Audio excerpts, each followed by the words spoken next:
Okay, तो boys student हम मिलते हैं एक्सरसाइज 8.2 सम नंबर 6 के लिए. First of all read the question. During a sale shop offered a discount of 10% on the market price of all the items, what would a customer have to pay for the jeans marked at 1450 and two shirts marked at 850 each? आपको बोला गया है कि एक customer जो है वो ख़रीदारी करने जा रहा है, तो वो कैसे खरीदी, कितना पेमेंट करेगा, कितनी चीज़ों के लिए. 10% अगर उसको डिस्काउंट दिया गया है, फिर से रीड करते हैं. During a sale a shop offer discount offer 10% discount मिल रहा है और दो चीज़ें खरीद रहा है. वो एक जीन्स खरीद रहा है जिसकी अमाउंट है 1450 एंड नेक्स्ट वो खरीद रहा है 2 शर्ट्स जिसकी एमआरपी है 850 इंटू 2. ओके, तो यहाँ पे उसकी जीन्स खरीद रहा है और ये एमआरपी जो है उसकी 850 2 शर्ट्स की दी हुई है. 850 पहले तो हम 2 शर्ट्स की और जीन्स की दोनों की कॉस्ट प्राइस फाइंड कर लेते कि कितने में कस्टमर को पहले उसकी एमआरपी कितनी है. बराबर, यानी कि एमआरपी के लिए हमें मल्टीप्लाई करना पड़ेगा. 8 5 0 का 0, 5 2 10, 1 कैरी चढ़ी, 8 2 16 एंड 17.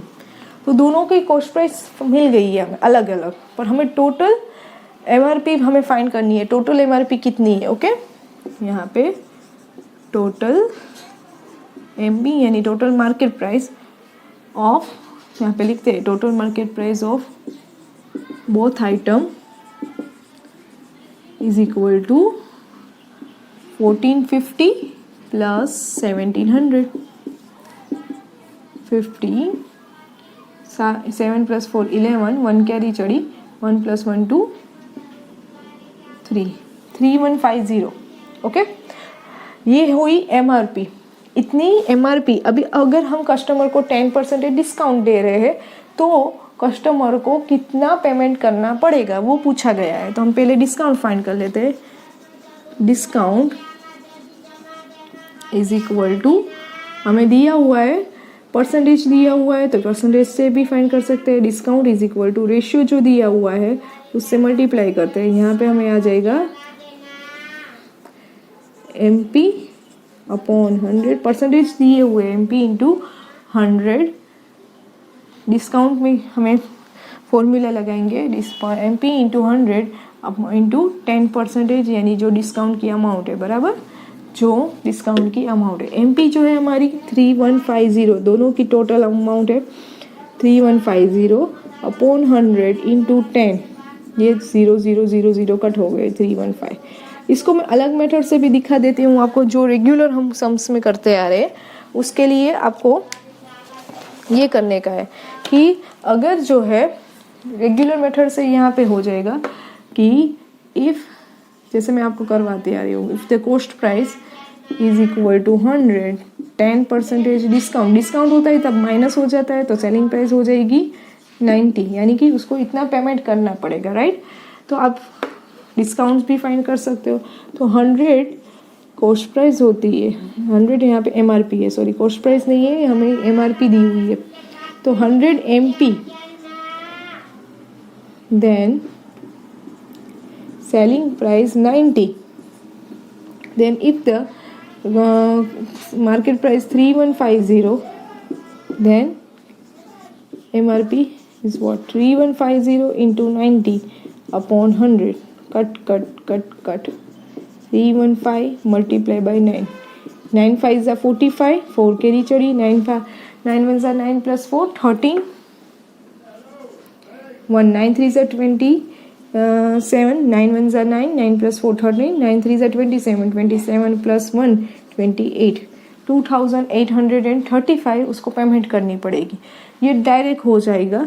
और ये जो रेगुलर सम हम करते आ रहे हैं मेथड, और अगर फॉर्मूला के हिसाब से जाए तो एमआरपी इंटू 10 अपॉन 100 315. अभी जैसे ही हमें डिस्काउंट फाइंड करने का बोला है तो डिस्काउंट तो हमारा आ गया, ये डिस्काउंट हुआ. हमें बोला है कस्टमर हैव टू पे. सेन इस मेथड में कस्टमर हैव टू पे means MP market price minus discount. MP कितनी थी 3150 माइनस डिस्काउंट इज 315। 10 में से 5 कट करते हैं 5 आ गया, यहाँ पे आ जाएगा 4 में से 1 कट किया 3, यहाँ पे आ जाएगा 11 में से 3 कट करते हैं तो 8 आ जाता है, यहाँ पे 2835। ओके, तो दोनों में आंसर सेम आएगा। वो मेथड आपको जो भी करनी है वो कर सकते हो। फिर से मैं समझा देती हूँ। आपको बोला गया था कि जीन्स एंड टू शर्ट्स ले रहे, 1415 में जीन्स आ रही है और 2 शर्ट्स जो है वो 850 का एक, ऐसे 2 करके 1700 में हमें टी शर्ट हो रहा है। तो टोटल मार्केट प्राइस हम फाइंड करेंगे जो हमारी दोनों को प्लस करने से मिलेगी 3150। डिस्काउंट हमें फाइंड करने का फॉर्मूला है MP मार्केट प्राइस अपॉन 100। जब भी डिस्काउंट ऐसे दी हो, रेशियो जो यहाँ पे आएगा 100 से डिवाइड करने का, मार्केट प्राइस के ऊपर डिस्काउंट दिया जाता है। 3150 मल्टीप्लाई बाई 10 अपॉन 350, मतलब आंसर आया। उसको माइनस करेंगे मार्केट प्राइस में से तो हमें पता चल जाएगा कि कितनी अमाउंट कस्टमर को पेमेंट करनी पड़ेगी। नेक्स्ट जो मैंने आपको मेथड दूसरी बताई जो हम करते आ रहे हैं, simple method, logical method. If market price 100 होती है, सभी को लेट कर लेने का 100 से, जिससे आसान हो जाता है।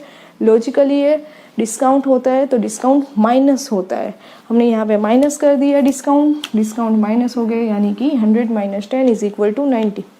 अगर मार्केट प्राइस 100 है तो सेलिंग प्राइस 90 हो जाएगी। यहाँ पे हमने फाइंड कर लिया सेलिंग प्राइस, यानी कि कस्टमर जितना पेमेंट करेगा।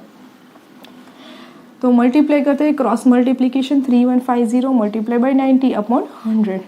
दोनों को मल्टीप्लाई करने से हमें मिलता है 2835। कस्टमर हैव टू पे 2835 रुपीज़। ओके, तो मिलते हैं नेक्स्ट सम नंबर 7 के लिए अगले वीडियो में।